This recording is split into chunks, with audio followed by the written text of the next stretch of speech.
भगवान बुद्ध ने जो कर्म सिद्धांत बताया है वो कर्म सिद्धांत का हम अभ्यास कर रहे हैं।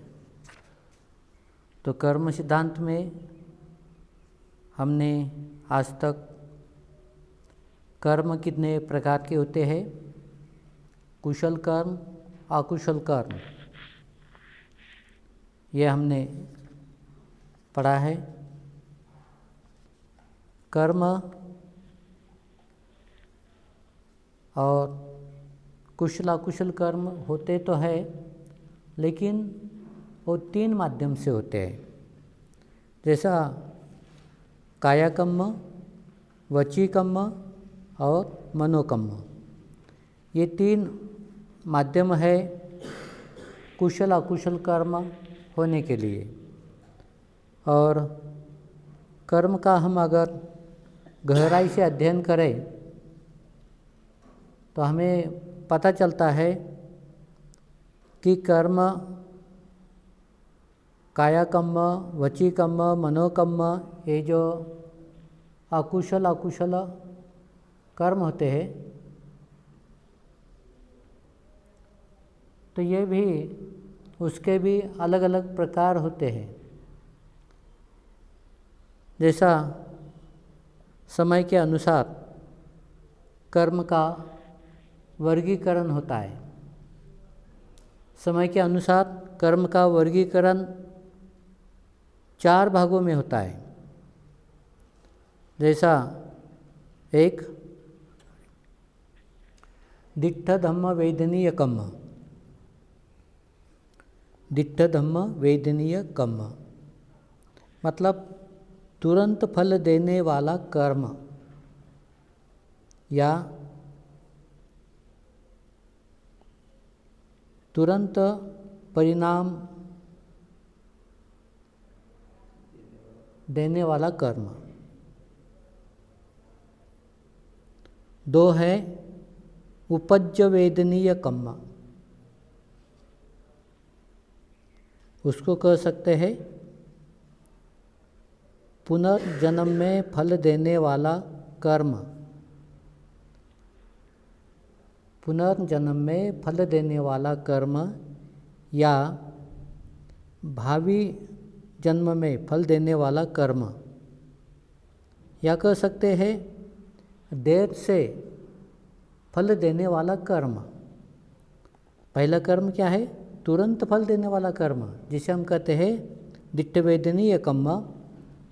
दूसरा जो वर्ग है कर्म का वो उपज्य वेदनीय कर्म, मतलब पूर्व जन्मों में फल देने वाला कर्म या भावी जीवन में फल देने वाला कर्म, या कह सकते हैं देर से फल देने वाला कर्म।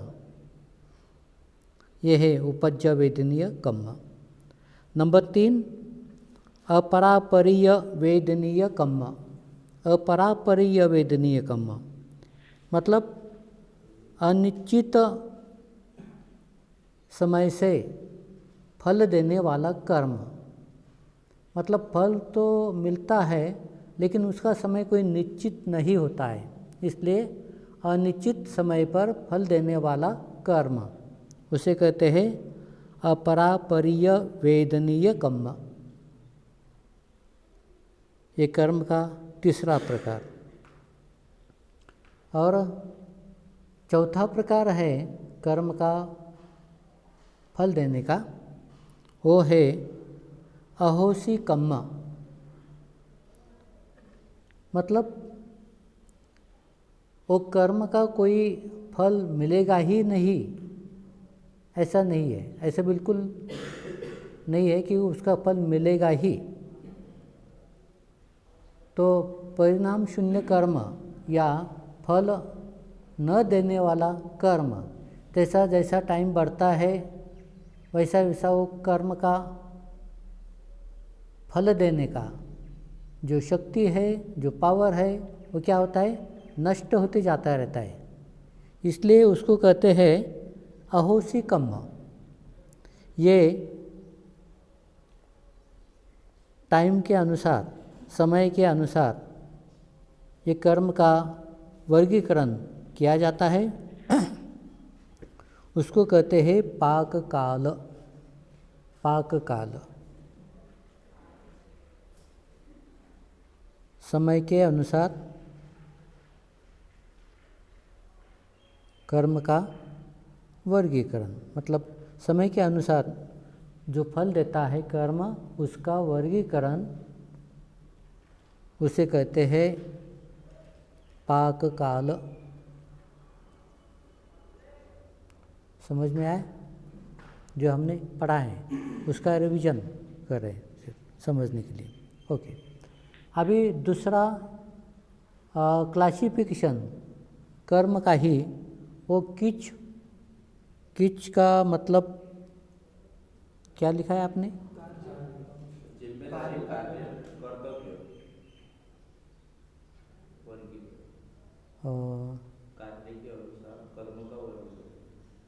कार्य के अनुसार। कार्य के अनुसार जो कर्म फल देता है उसका वर्गीकरण कार्य के अनुसार। जैसा उसे कहते हैं किच कर्म, कार्य के अनुसार फल देने वाला कर्म। उसके अंदर आता है जनक कर्म। जनक कर्म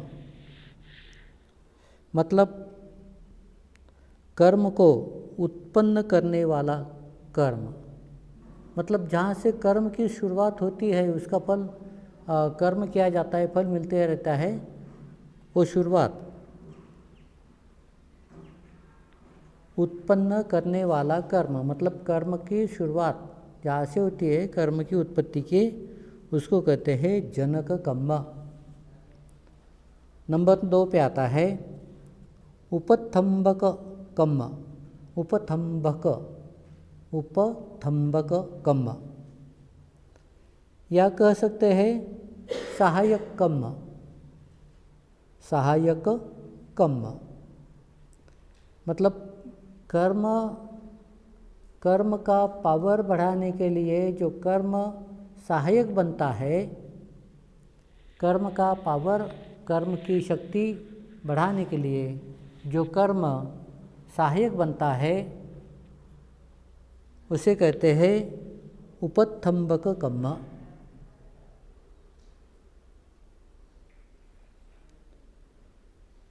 नंबर 3 उपपीड़क कर्म। उपपीड़क कर्म मतलब कर्म का फल जो मिलता है, जो पहले कर्म किया है, कर्म का जो फल मिलता है, विपाक मिलता है, वो कर्म के विपाक को बाधक होने वाला कर्म। कर्म के फल जो मिलता है वो कर्म के फल को बाधक कर्म या बाधा उत्पन्न करने वाला कर्म, उसे कहते हैं उपपीड़क कर्म। जैसा कुशल कर्म आप करते हैं, लेकिन कभी कभी अकुशल कर्म भी वहाँ पे क्या होता है, फल देता है।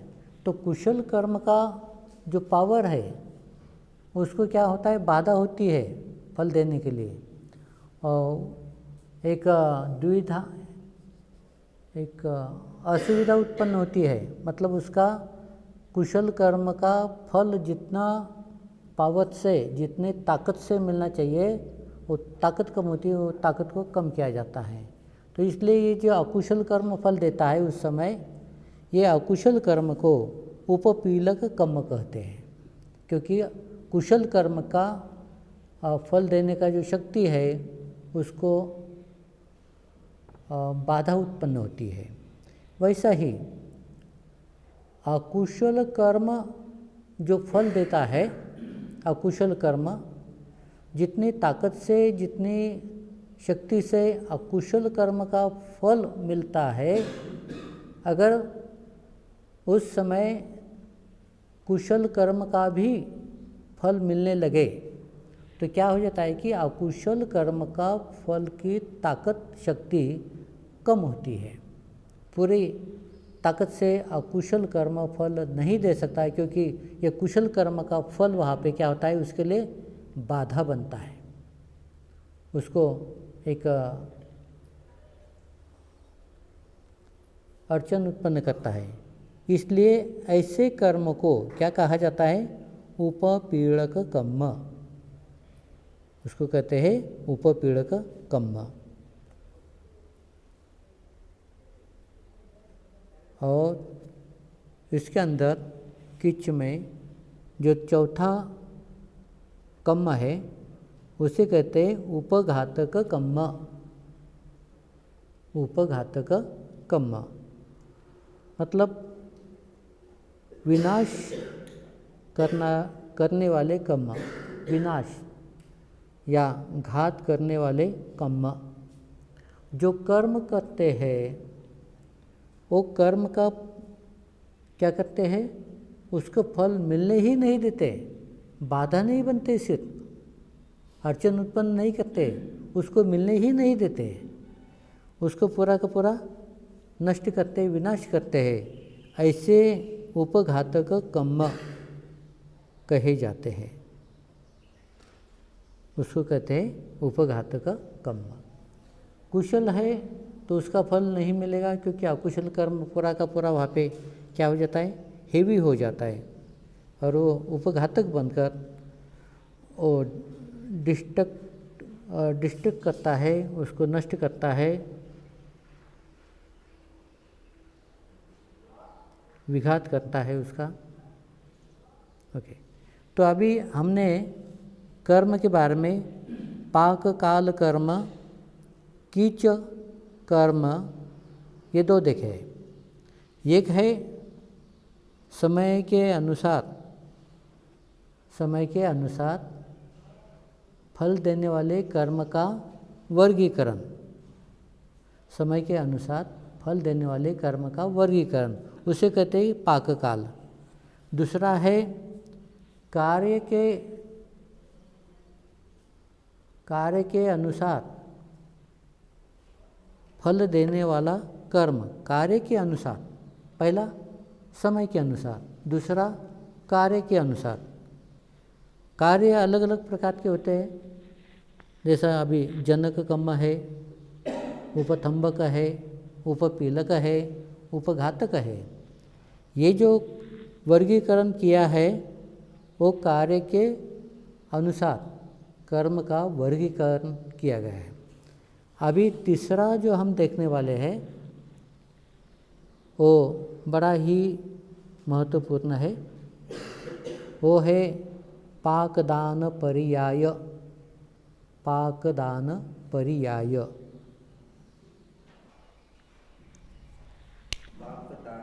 पाकदान पर्याय, classification according to the order of repenning।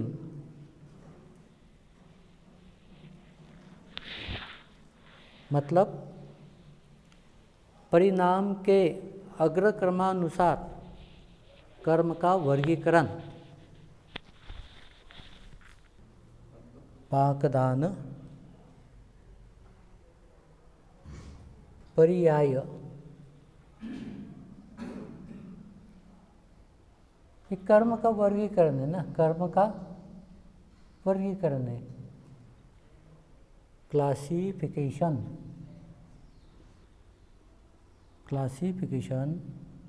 According to the order. उसको हिंदी में कह सकते हैं अग्रक्रमानुसार, परिणाम के अग्रक्रमानुसार कर्म का वर्गीकरण। कर्म परिणाम देता है, फल देता है, लेकिन कौन सा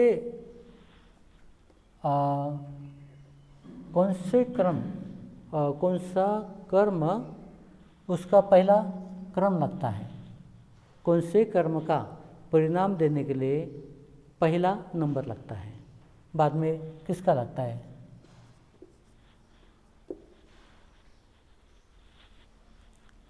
एक का परिणाम, परिणाम मतलब विपाक, विपाक के अग्रक्रमानुसार, विपाक का, जैसे कि आपने बहुत सारे कर्म किए, अच्छे बुरे बहुत सारे किए, लेकिन इसमें से कौन से कर्म का पहला कर्म लगेगा? ये अच्छे बुरे ये सब है कर्म किए हुए, लेकिन कौन से कर्म का पहला कर्म लगेगा? अच्छा या बुरा? अच्छा भी हो सकता है, बुरा भी हो सकता है, लेकिन उसका क्रम 1 2 3 4 ऐसे अलग अलग लगते हैं। तो उसका वर्गीकरण मतलब कर्म जो फल देता है, वो कर्म का फल देने का क्रम, उसके क्रम के अनुसार उस कर्म का वर्गीकरण। मनुष्य अच्छे बुरे कर्म करते रहता है, लेकिन ये कर्म आप अलग अलग समय पे करते हैं, समय अलग अलग है, लेकिन जब वो विपाक देने लगते हैं, फल देने लगते हैं, तो इसमें से कौन सा कर्म कौन से नंबर पे आएगा, उसका वर्गीकरण। समझ में आए? आता है या हेवी होता है समझने के लिए? नहीं ना, आसान है, क्योंकि हिंदी में है ना, अंग्रेजी में तो है नहीं, समझने के लिए आसान है। हिंदी तो सबको समझती है, इसका कोई कष्ट नहीं है। ओके, परिणाम मतलब यहाँ पे क्या है? फल। परिणाम के अग्रक्रमानुसार मतलब जो परिणाम जो विपाक बनता है, विपाक का अग्रक्रम 1 2 3 कौन सा आएगा, इसके हिसाब से कर्म का वर्गीकरण, अग्रक्रमानुसार कर्म का वर्गीकरण, परिणाम के अग्रक्रमानुसार कर्म का वर्गीकरण। ठीक है, तो एक पे कौन सा आता है? वो आता है गुरु का कर्म, गुरु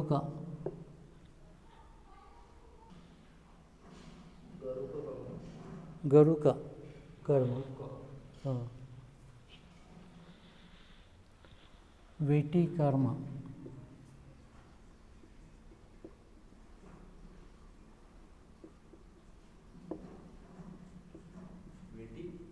हाँ, मतलब हेवी कर्म,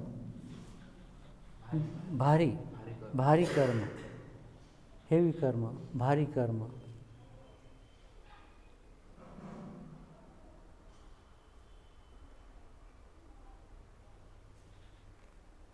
ये आपने अच्छा कर्म बुरा कर्म बहुत सारा किया है, लेकिन उस सब में जो परिणाम के हिसाब से पहले नंबर पे आएगा, तो कौन सा कर्म आएगा, उसका वर्गीकरण। एक है गुरु का कर्म मतलब वेटी कर्म, वेटी कर्म का मतलब भारी कर्म,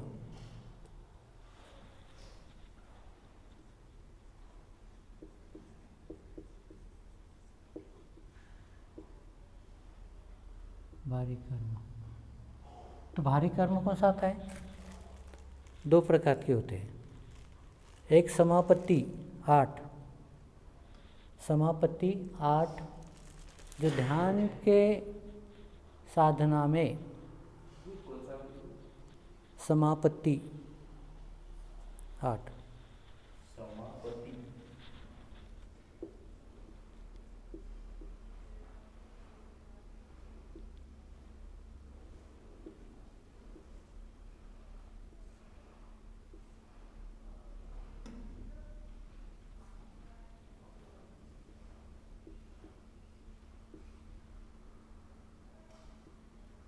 समापत्ति के 8 ध्यान जो होते हैं, जो समापत्ति 8 ध्यान में साधना करते हैं, और जब वो ध्यान साधना से बाहर आते हैं, तो उनके साथ जो भी दान कर्म करते हैं कोई लोग या उनकी श्रद्धा करते हैं, तो ये ऐसे कर्म तुरंत फल देते हैं, उसका तुरंत उनको लाभ होता है। जैसे सारिपुत्र ध्यान साधना में समापत्ति 8 ध्यान में बैठते थे और बाकी के देवता लोग, इंद्र लोग इंतजार करते थे। भगवान बुद्ध भी कभी कभी ध्यान साधना में बैठते थे, तो जब वो ध्यान साधना से बाहर आने के बाद तो भगवान बुद्ध को दान देने के लिए, अपनी दान पारमिता करने के लिए, महादान प्राप्त करने के लिए इंद्र भी कभी कभी गरीब मनुष्य का या भिखारी मनुष्य का वेश धारण करते हुए भगवान को दान देने के लिए के खड़ा रहता था। ये गरुड़ कर्म में आता है, क्योंकि अगर उसको दान देने की संधि मिले तो उसको तुरंत फल मिलता था। ये गरुड़ कर्म में आता है। और एक आता है, ये तो हुआ कुशल कर्म की बात। अकुशल कर्म की भी बात है कि जब कोई अपने माता पिता का हत्या करता है तो वो भी गरुड़ के कर्म में आता है।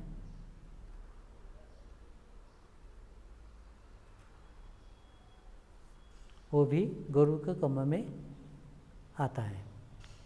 या कोई संघभेद करता है, वो भी गरुड़ के कर्म में आता है। कोई अरहत की हत्या करता है तो गरुड़ के कर्म में आता है।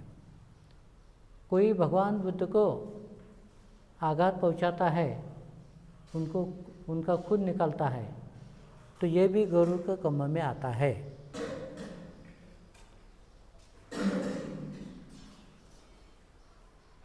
उसे कहते हैं अनंतरीय कर्म। अनंतरीय कर्म ये भी गरुड़ के कर्म में आता है। ये पहला कौन सा एग्जाम्पल बताना? ओके, एक मिनट।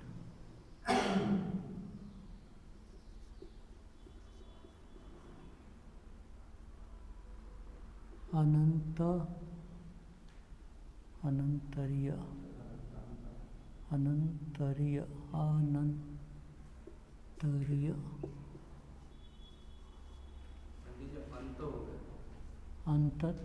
अनंतरीय कैसे लिखा जाएगा? अनंत अनंतरीय कर्म। अनंतरीय कर्म, ये भी गुरु के कर्म में आते हैं। तो ये दूसरा है ना, समाधि 8 के बाद में?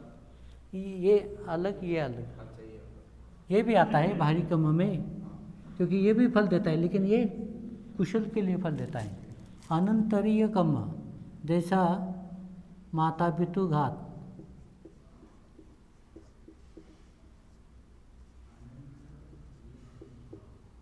माता पितु हत्या 2, अरहत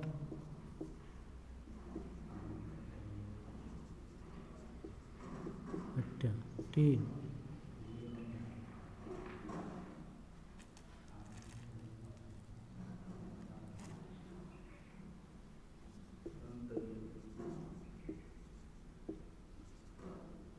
संघभेद और ये माता पितु अलग अलग है।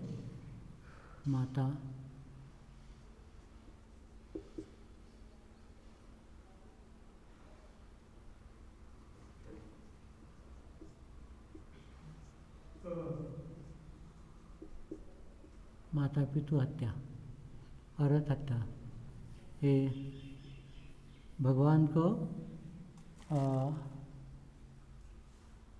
भगवान बुद्ध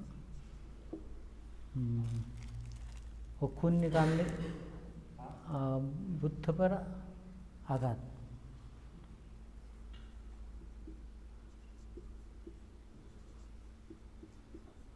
बुद्ध पर आघात और ये संघभेद।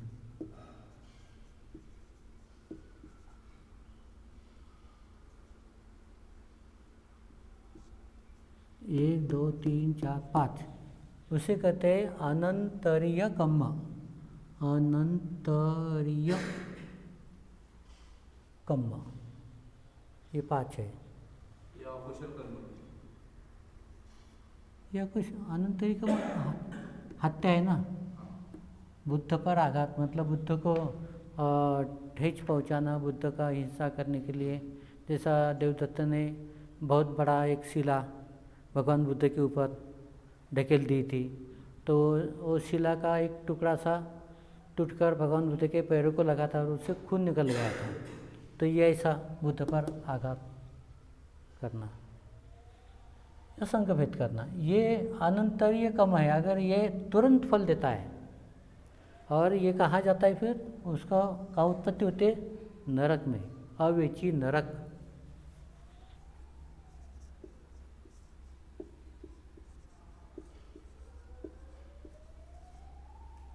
अवेची नरक में उत्पत्ति होती है किसकी? जो ये 1, 2, 3, 4, 5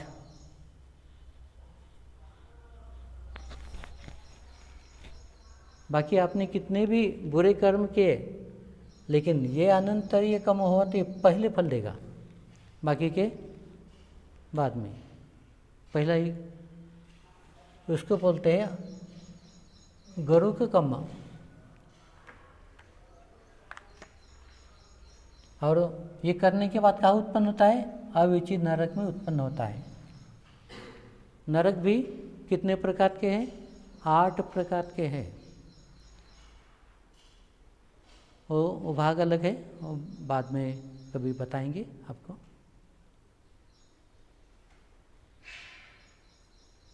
पेटी कर्म,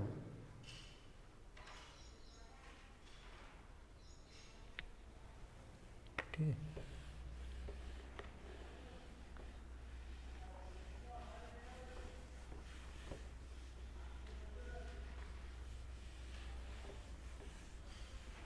ये समापति ध्यान, समापति ध्यान 8 प्रकार के हैं। तो समापति ध्यान जो भिक्षु लगाते हैं, जो मतलब अर्हत हो चुके होते हैं, ध्यान के लिए बैठते हैं, तो ध्यान से बाहर कब आते हैं, उनको भिक्षा कौन देना है, इसके लिए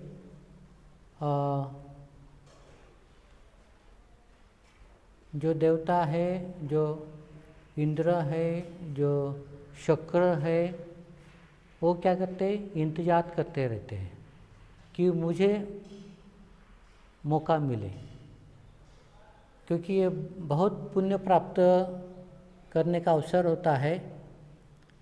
तो ऐसा जो फल मिलता है, वो ऐसा जो फल मिलता है वो गरुड़ के कम में आता है। ऐसे तो समापति का एक है और अनंतरीय कम्म एक दूसरा है।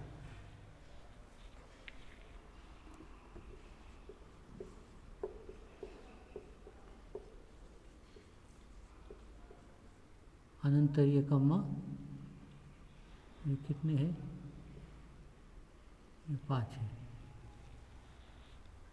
जैसा मातु हत्या, पितु हत्या,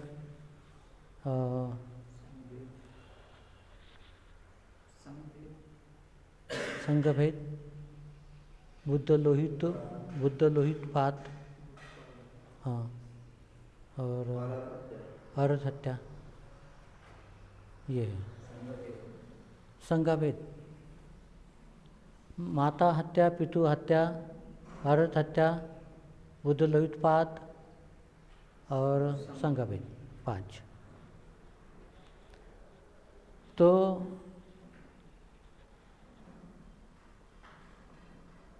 डाकू अंगुलीमाल, उन्होंने 999 खून किए थे और 1000वां खून उसके माता का होने वाला था उसके हाथ से।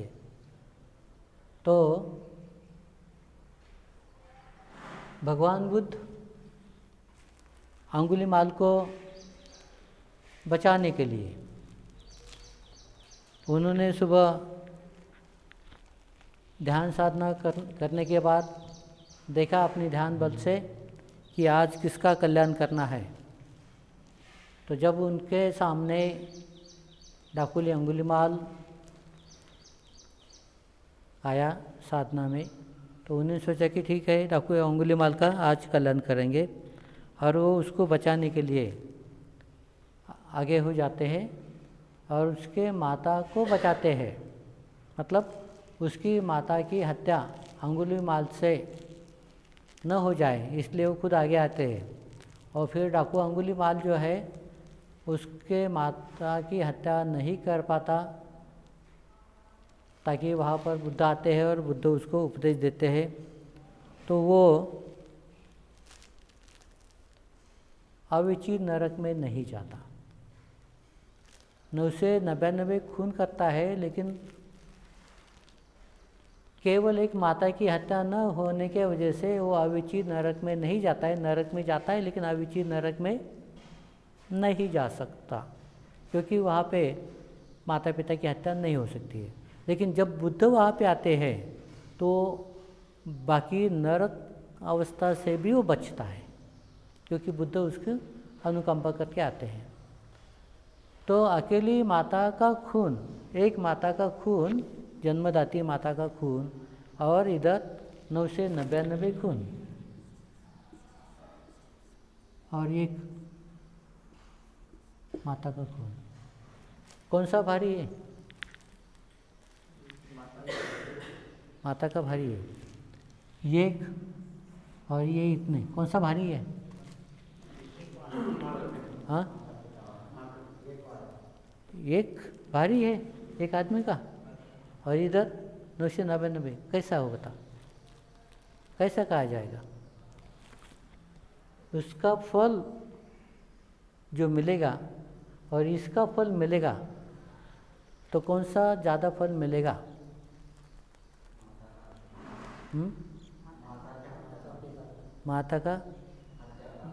माता के हत्या का ज़्यादा मिलेगा। ऐसा क्यों?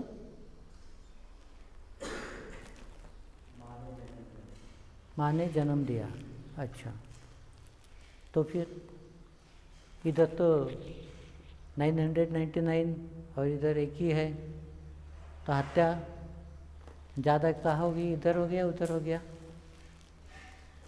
इधर हो गया ज़्यादा, लेकिन फल कहाँ मिलेगा? ज़्यादा इधर मिलेगा। तो ऐसा डिफरेंस क्या है? क्या फ़र्क है और क्यों है? बहुत सारे लोग यहाँ पे ही वाद विवाद करते रहते हैं। कानून के हिसाब से देखा जाए तो कह सकते हैं कि ये हत्या ज़्यादा हुई है, ज़्यादा हत्या हुई है, और उसका कड़ी से कड़ी सज़ा मिलनी चाहिए। लेकिन धर्म के हिसाब से, कर्म के हिसाब से इसका ज़्यादा पाप बनता है। ऐसा क्यों? क्या यहाँ पे धर्म और नीतिमत्ता, इसके अंदर द्विधावस्था है क्या? ऐसा क्या क्यों कहा है? एक खून किया तो अविची नरक में जाएगा, और इतने सारे किए तो भी नहीं जाएगा। ऐसा कैसा? क्या कारण? कौन बोलेगा? तुम बोलो नितिन। माता पिता को भगवान का दर्जा दिया जाता है। माता पिता को भगवान का दर्जा दिया जाता है। भगवान का दर्जा दिया जाता है। कैसे वो अपन जन्म देते हैं माता पिता अपने को, और बाल को उसका बड़ा करते हैं, और उनकी हत्या करना पड़े तो सबसे बड़ा गुनाह है। अच्छा, ओके। तो माता पिता जो है, अपने को जन्म किससे मिला है? माता पिता ने जन्म दिया है। और माता पिता ने जन्म दिया है तो अपना जो शरीर है ये 32 भागों का बना हुआ है। केसा, लोमा, नखा, दंता, त्वचो, मंस, मेहारू, ये जो है ना आपके इसके 32 भाग शरीर के, तो उसमें से 20 और ये 12, ये 32 भागों का शरीर माता पिता से आया है। अगर जो आपके बायोलॉजिकल फादर मदर है उनकी आप हत्या करते हैं तो इससे बड़ी हत्या और कौन सी होगी दुनिया में। ये बाहर के लोग हैं, ये तो जैसा अलग अलग प्राणी है, सत्व है, सजीव है, वो उनके जैसे हो गए। लेकिन आपको जन्म देने वाला माता पिता जो 32 भागों का बना हुआ है, उसके जो 32 भाग है वो माता पिता से आए हैं और उनके प्रति आप अकृतज्ञ होकर उनकी हत्या करते हैं तो इससे बड़ा पाप और कौन सा हो सकता है। इसलिए भगवान ने ये पाप को ज़्यादा माना है मतलब वो है ही। अगर आप माता पिता की हत्या कर सकते हैं तो किसकी हत्या नहीं करोगे आप? किसकी हत्या नहीं करोगे? दुनिया में उनसे बढ़कर आपके लिए कौन है? जन्म दाते माता पिता अगर आपके लिए बढ़कर नहीं है तो उनसे बढ़कर आपके लिए कौन हो सकता है? कोई हो सकता है? नहीं हो सकता है। इसलिए ये माता की हत्या, पिता की हत्या क्या मानी जाती है? गरुक कर्म में मानी जाती है। अनंतरीय कर्म कहे जाते हैं। अनंतरीय कर्म मतलब ऐसा कर्म जो अनंत काल में फल देते रहता है, उसका कोई सीमा अंत नहीं है। तो अविची नरक में उत्पत्ति होती है। अभी ये 12 भाग 20 भाग ये माता की ओर से आते हैं। ये माता की, ये पिता के हैं।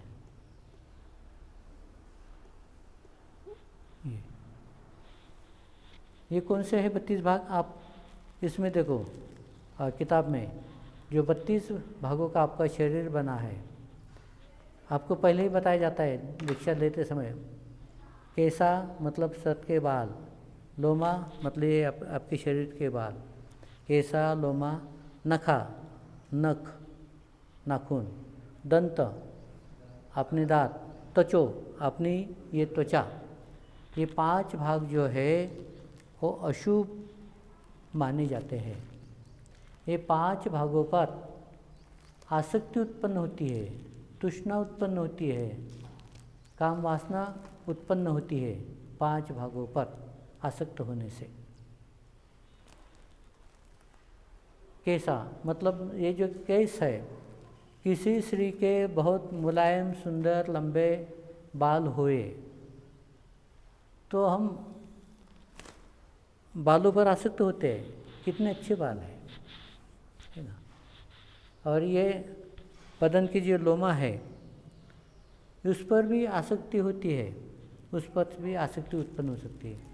नाखून, नाखून कितने अच्छे हैं, दांत कितने सुंदर है, ये त्वचा कितनी मुलायम है, कितनी सुंदर है। ये 5 भाग जो है अशुभ माने जाते हैं और ये 5 भागों पर ध्यान केंद्रित करने के बाद आपको क्या होना है? अशुभ भावना करनी है, ध्यान साधना करनी है ताकि आपके मन में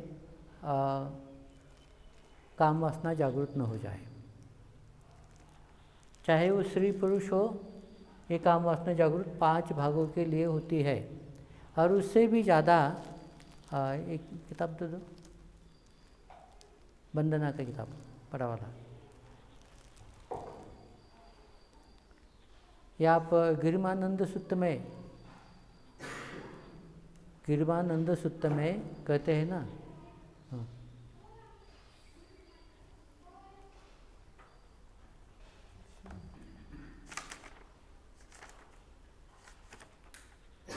गिरिमानंद सूत्र में आपको अलग अलग संज्ञा बताई गई है है ना, आनापानसति ये वो सब है, और उसके अंदर आपको ये साधना करनी होती है।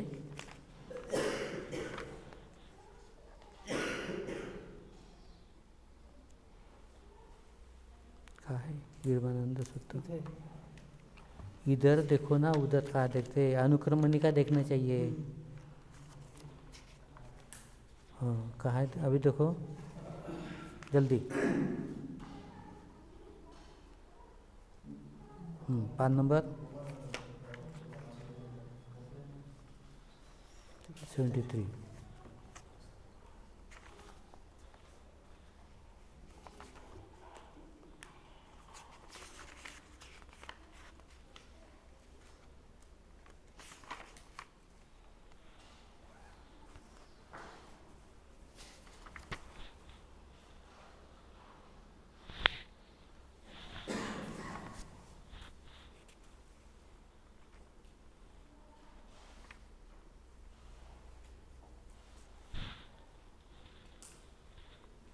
गलत बताया आपने तो, 5 नंबर गलत बताया।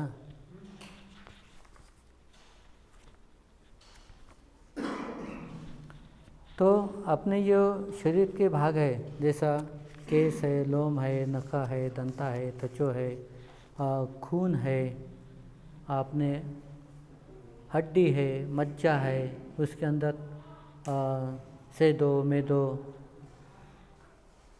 ये सब बातें हैं। तो ये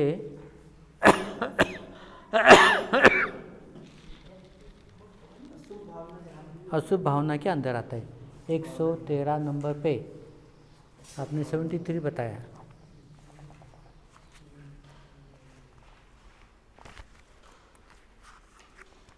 तो ये आपको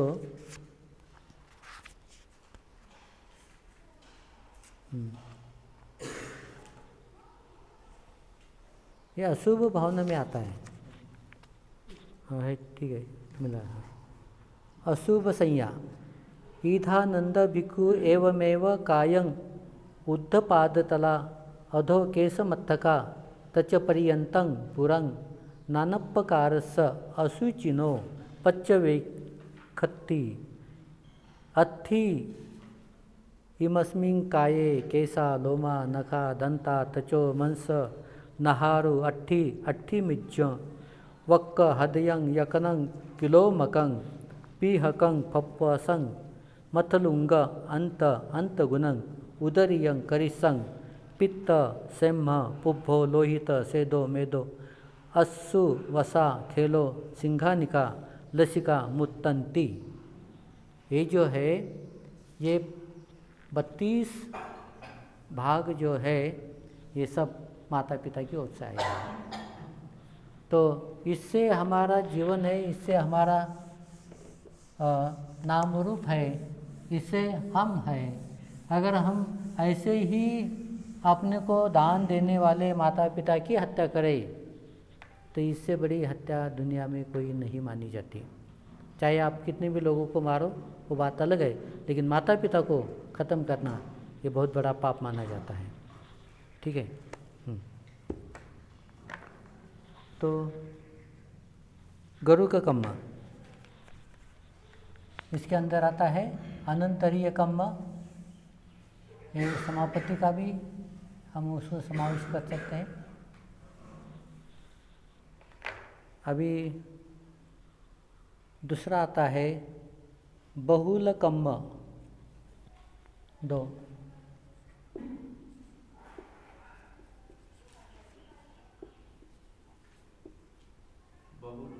बहुल कम्मा या अचिन्न कम्मा।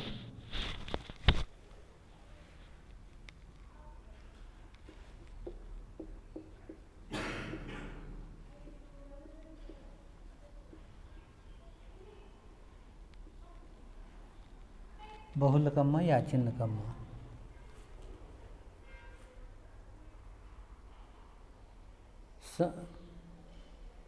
सवयीनुसार घडणारे कर्म, सवयीनुसार आदत से आदत से होने वाला कर्म, आदत से।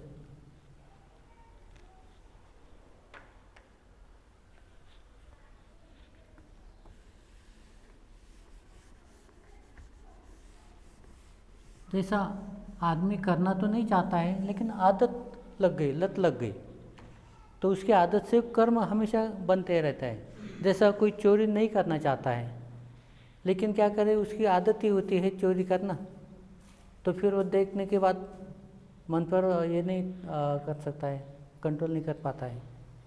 जैसा शराबी, बोतल दिखी तो पिए बगैर उसको चैन नहीं पड़ती है ना, तो उसको नींद नहीं आती, खाना नहीं हजम होता है, कुछ काम नहीं होता है, क्योंकि आदत सी पड़ गई ना। इसलिए ये बहुल कर्म, उसे कहते हैं आच्छिन्न कर्म या बहुल कर्म। आदत के परिणाम, आदत से होने वाला कर्म, मराठी में बोलते उसको सवयीनुसार घडणारे कर्म, सवयीनुसार घडणारे कर्म, आदत से होने वाले कर्म।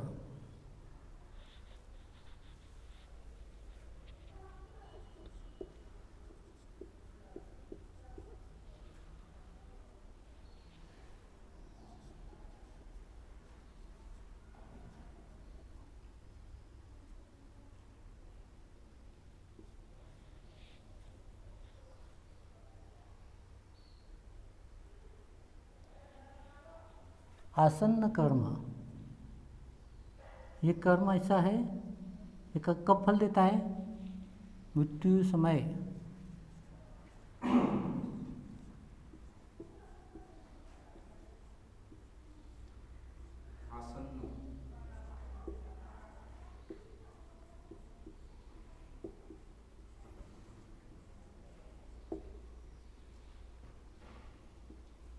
मृत्यु समय फल देने वाला कर्म, आसन्न कर्म।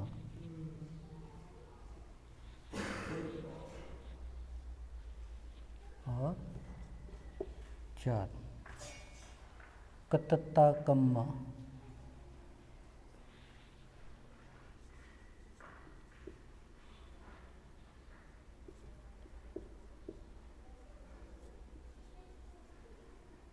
कतत्ता कर्म या कतत्ता वापन कर्म।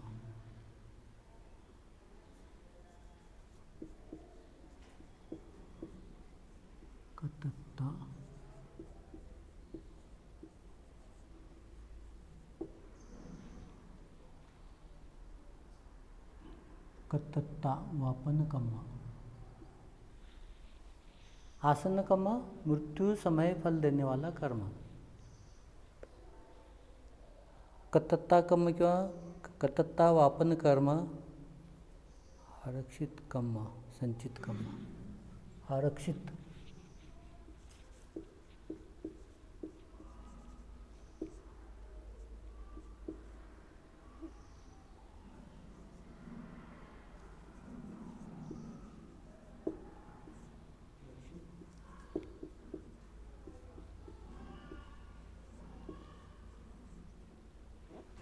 आरक्षित कर्म, आरक्षित कर्म या संचित कर्म, मतलब उसका संचय हो गया है, वो फल देने वाला है, आरक्षित है, मतलब रिजर्व है, उसे कहते हैं कतत्ता कर्म किंवा कतत्ता वापन कर्म, रिजर्व कर्म और कैजुअल एक्ट। संचित कर्म जैसे कि आप अभी मनुष्य के जीवन में सामनेर बने, भिक्षु बने हैं, और आप अपनी पारमिताएँ पुण्य कर्म हासिल करें, अपना नेकमक पारमिता बढ़ा रहे, मैत्री पारमिता बढ़ा रहे, प्रज्ञा पारमिता बढ़ा रहे,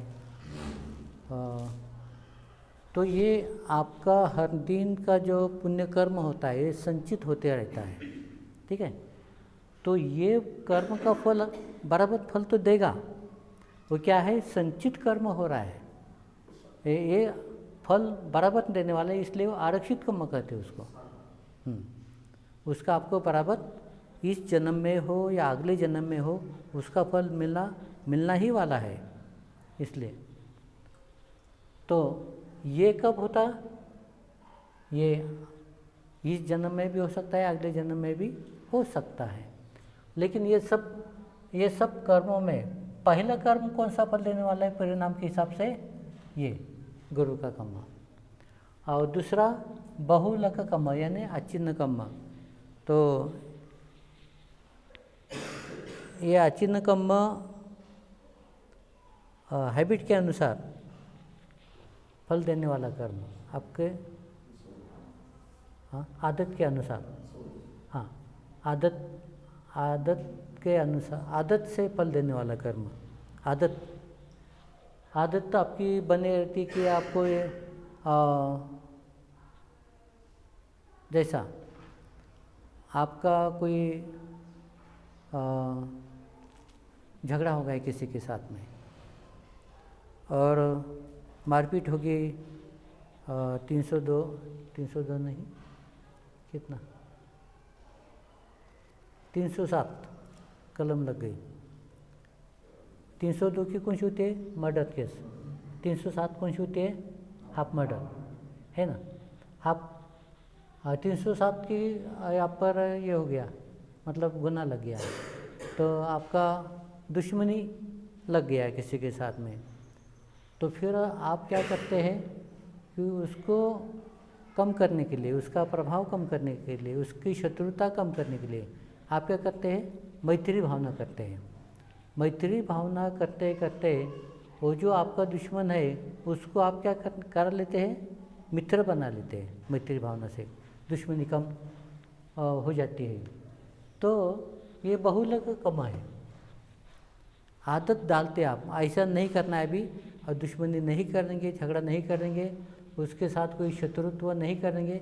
इसलिए मैत्री भावना करते करते उसका गुस्सा, अपने मन का गुस्सा आप कम करते रहते हैं। तो ये आपकी आदत सी हो गई, क्या? दुश्मनी नष्ट करने के लिए। या जैसा कोई आप नशीला पतन करते हैं, नशा आपको हावी हो जाती है, तो फिर आप हमेशा शराब पीते हैं, और शराब पीने से आपने जो मित्र है शराब पीने वाले, उनके साथ हमेशा घुल मिल के रहते हैं, तो ये बहुलक कर्म हो जाता है, आपका अचिन्ह कर्म हो जाता है। तो दो प्रकार के हो सकते हैं, अच्छे कर्म के लिए भी और बुरे कर्म के लिए भी। आदत के अनुसार आप जो कर्म करते हैं, आदत के अनुसार किया गया कर्म, उसे कहते हैं बहुलक कर्म। आदत के अनुसार या आदत से किया गया कर्म, उसको बहुलक कर्म कहते हैं। आए समझ में आता है ना? अच्छा, उसे कहते हैं बहुलक कर्म। आसन्न कर्म, मृत्यु समय फल देने वाला कर्म। आप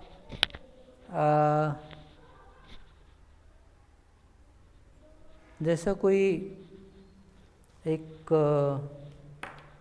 क्या है, हत्या करने वाला है,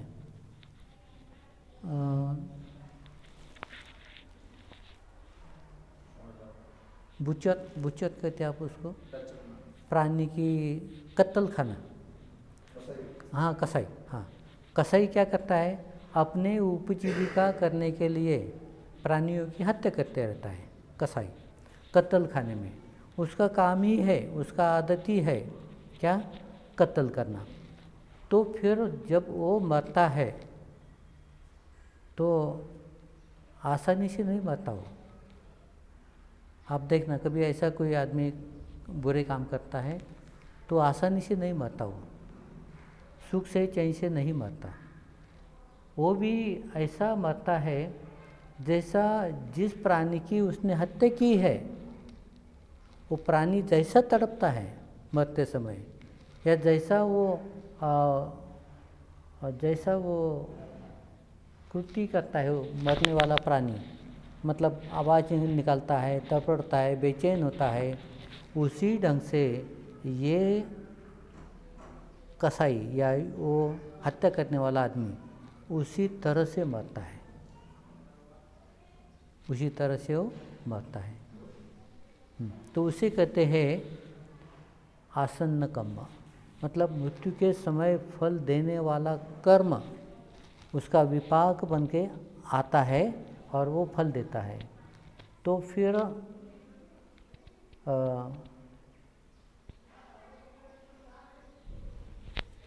उसके 3 गति बनती है, गति, अधोगति और सुगति, ये 3 गति बनती है। तो एक गति से उसका क्या होता है, अंत होता है। तो उसका अंत कौन सा होगा, अधोगति से होगा, अधोगति से उसका अंत होगा।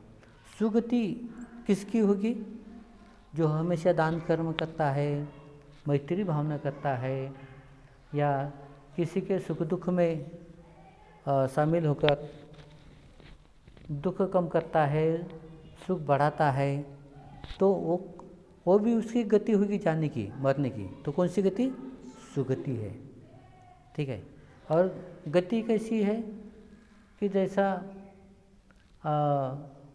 वो सुगति को जाएगा या अधोगति को जाएगा उसका कोई निर्भर नहीं है, लेकिन आसन्न जो अवस्था है, आसन्न कर्म की अवस्था, वो जैसा भी फल देगा उस गति से उसका अंत होगा। कोई अच्छा होगा या बुरा होगा ये नहीं बोल सकते हैं, लेकिन उसके कर्म के हिसाब से उसकी गति होगी। सुगति या अधोगति ये तो हम निश्चित तौर पर कर सकते हैं, क्योंकि वो जाते समय उसकी अवस्था दिखती है। लेकिन जो कोई बुरे कर्म भी करता है और कोई अच्छे कर्म भी करता है, फिर भी उसको जाता ही है, तो उसकी भी एक गति होती है। तो कभी इधर उधर वो भी गति को चले जाता है। अभी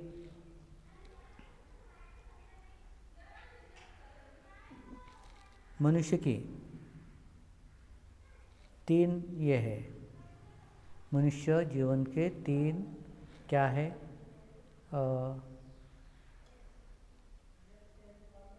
जाति कह सकते हैं। मनुष्य जीवन की 3 जाति है।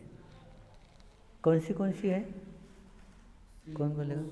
हाँ, स्त्री पुरुष और एक नपुंसक, 3 जाति है ना। तो अगर किसी सत्व का स्त्री बोलकर जन्म होना है तो स्त्री जाति में जाएगा, और किसी को पुरुष जाति में जन्म है तो पुरुष जाति में जाएगा।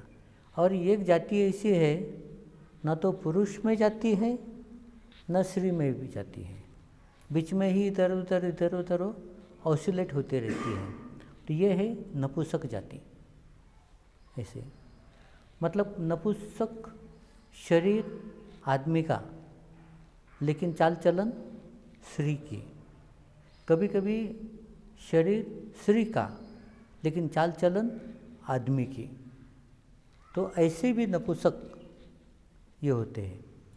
तो ऐसे भी ये अलग अलग गतियाँ होती है। तो ये कहाँ पर आते हैं, आसन्न कर्म के अनुसार ये ऐसी गति हो जाती है। एक तो बुरे कर्म किए तो अधोगति को जाता है, दुर्गति को जाता है, और अच्छे कर्म किया तो सुगति को जाता है। अगर जिसने व्यभिचार किया, पंचशील का पालन नहीं किया, दोनों ने भी, जैसा स्त्री और पुरुष दोनों ने भी पंचशील का पालन नहीं किया, ब्रह्मचर्य का कामेषु मिथ्याचार का पालन नहीं किया, तो वो आदमी कहा जाता है नपुंसक अवस्था में जाता है। क्योंकि उसका मन भ्रांत होता है, अशांत होता है, चंचल होता है और उद्विग्न होता है, इसलिए वो क्या हो जाता है, नपुंसक जाति में जाता है। तो एक उदाहरण भगवान बुद्ध ने अपने उपदेश में कहा है। एक समय एक बोधि राजकुमार भगवान बुद्ध को, भिक्षु संघ को भोजन दान देने के लिए, संघ दान देने के लिए आमंत्रित करता है। तो उस समय भगवान बुद्ध भिक्षु संघ के सहित जहाँ पर आमंत्रित किया गया है वहाँ जाते हैं। उसने बहुत बड़ा पेंडॉल लगाया होता है और पेंडॉल लगाता है, शामियाना डालता है और भगवान बुद्ध को ऊपर के माले पर भोजन रखता है और बाकी के भिक्षु संघ को नीचे। भगवान बुद्ध और कुछ अलग भिक्षु ऊपर में उनको भोजन कराता है और बाकी के नीचे में उनकी व्यवस्था करता है। तो जब भगवान बुद्ध वो पेंडॉल में आते हैं शामियाना में, तो वहाँ पे जो सीढ़ियाँ होती है उस सीढ़ियों में सफ़ेद वस्त्र उसने डाले होते हैं वो सीढ़ियों पर, और बाकी शामियाना में बाकी सब अलग अलग व्यवस्था होती है। वहाँ पे भिक्षु लोग बैठ जाते हैं और वो वहाँ पे भगवान बुद्ध को सम्मान करने के लिए शामियाना में आता है और कहता है कि भगवान चलिए ऊपर, जहाँ पर वो सीढ़ियों पर सफ़ेद वस्त्र डाले हुए होते हैं। तो भगवान बुद्ध वो सफ़ेद वस्त्र डाले हुए सीढ़ियों पर नहीं चलते, खड़े हो जाते हैं। वो दोबारा विनती करता है, तीसरी बार भी विनती करता है, फिर भी भगवान शांति रहते हैं, आगे बढ़ते नहीं। तो फिर वो बोलता है कि भगवान आप चलिए ना, आप खड़े हैं, बाकी भिक्षु लोग भी खड़े हैं। तो भगवान आनंद की ओर देखते हैं, आनंद की ओर देखते हैं और फिर आनंद समझ आता है कि भगवान नहीं चलना चाहते इस सीढ़ियों पर। तो फिर आनंद कहता है, हे राजकुमार, आपने जो सफ़ेद वस्त्र डाले हैं वो निकाल लो। तो फिर वो निकाल लेता है और भगवान आगे चढ़ के चले जाते हैं, भोजन कर लेते हैं। भोजन करने के बाद